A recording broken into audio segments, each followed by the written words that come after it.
Hi, in today's lesson we're going to be looking at the prepositions of time at, on and in.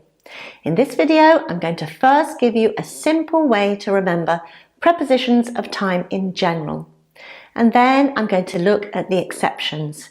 And let's face it, there are always exceptions. Keep watching until the end when there will be a short quiz to see how much you've learned. Okay, so the key thing to remember is that at, on and in's use goes from the specific to the more general.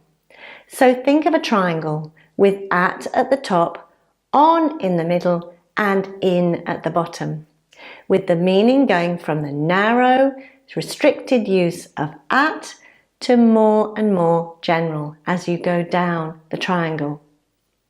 So let's look at the top of our triangle. At. Here at is used for a specific time. There's not much space at the top of a triangle, and at is the same. It's like the point of a triangle and refers to a specific time. So we use at for the time of day. At 10 a.m, at 2 o'clock, at midnight, at lunchtime, at sunset. Notice that at is often unstressed in spoken English and is often pronounced at midnight. So we use on for days and dates. On Friday or on Fridays if it's every Friday. On the 8th of August 2019. Notice that you write on 8th August but you say on the 8th of August. It's unstressed. You don't hear the very much, but it's there, and so is the of. So on the 8th of August. On Christmas Eve, on my birthday. These are all talking about a longer time than the specific use of at. It's a whole day that we're referring to. And then finally, in is used for longer periods such as months, years and seasons. So we say in October, in the summer or in summer, in 2020, in the 1970s, and even for centuries, so in the 20th century, in the Middle Ages, in the past, in future or in the future. So think about at being at the top of your triangle with less space, being more specific time, and then on is in the middle, a bit longer time, so days and dates, and finally in for much longer, more general periods of time. So now let's look at the exceptions. In general, I would recommend that you learn chunks of language so that when you learn the word night, for example, you also learn that we say at night. When you learn the days of the week, you learn that it's on Monday. Let's look at some expressions. We say at night. This is at the top of our triangle as it's a time of day, like at midnight. For example, I like watching the stars at night, at the weekend or at weekends if it's every weekend. This is a longer period of time, so doesn't really follow our triangle model, but uses at. For example, I like going out at the weekend or at weekends. At Christmas, so we say, do you see your family at Christmas? And at the moment, or the more formal, at present. Miss Brown is busy at the moment or at present. And at the same time, so Ashley and I arrived at the same time. We say in the morning or in the mornings if it's every morning.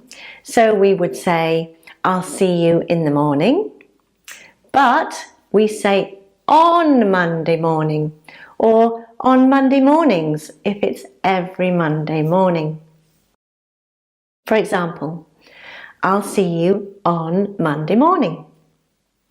Likewise, we say in the afternoon or afternoons. For example, I drink tea in the afternoon, but we say on Sunday afternoon or on Sunday afternoons if it's every Sunday afternoon.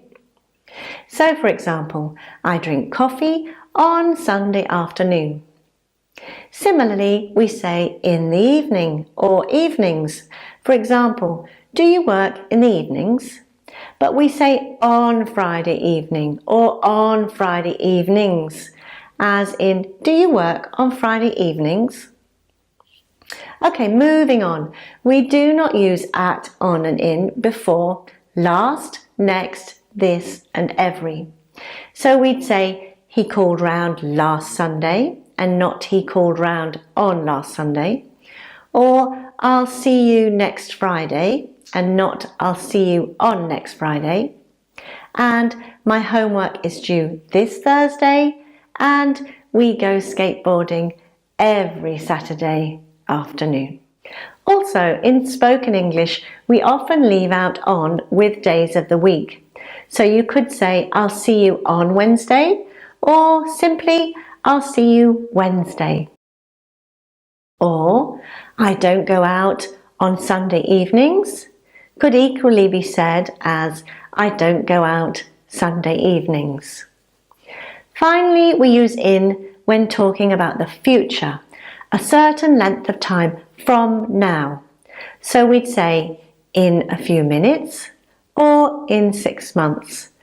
For example, the bus will be leaving in a few minutes, or she'll be back in a moment. We're going away in a week, which means we're going away in a week from now.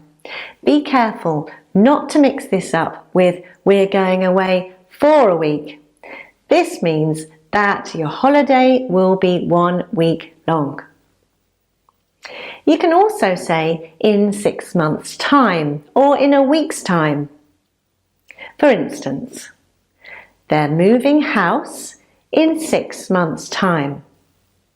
Or equally, they're moving house in 6 months. Finally, you can use in for how long it takes to do something. For example, I learned to drive in 4 months. In other words, it took me 4 months to learn to drive. Okay, so now it's your turn. Fill in the gaps with at, on or in. 1. Obama became President of the United States, blank, 2009. In 2009. Remember, we use in for longer periods. It's at the bottom of our triangle, so it's in for years. 2.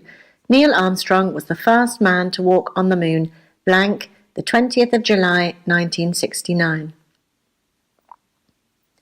On the 20th of July, 1969. Remember, for dates we use on. And when we say dates, we say the and of, even though they're not written. 3. It's difficult to listen if everyone is speaking, blank, the same time. At. Remember, this is an expression, at the same time. 4. I haven't seen Isabel for a few days. I saw her, blank, Tuesday. On. Remember, we use on with days. You could also have said last here with no on, so I saw her last Tuesday. 5. Blank weekends, we often go for walks in the countryside. At. Remember, chunks of language. It's an expression, at weekends or at the weekend. 6. It was a short book and easy to read. I read it, blank, a day.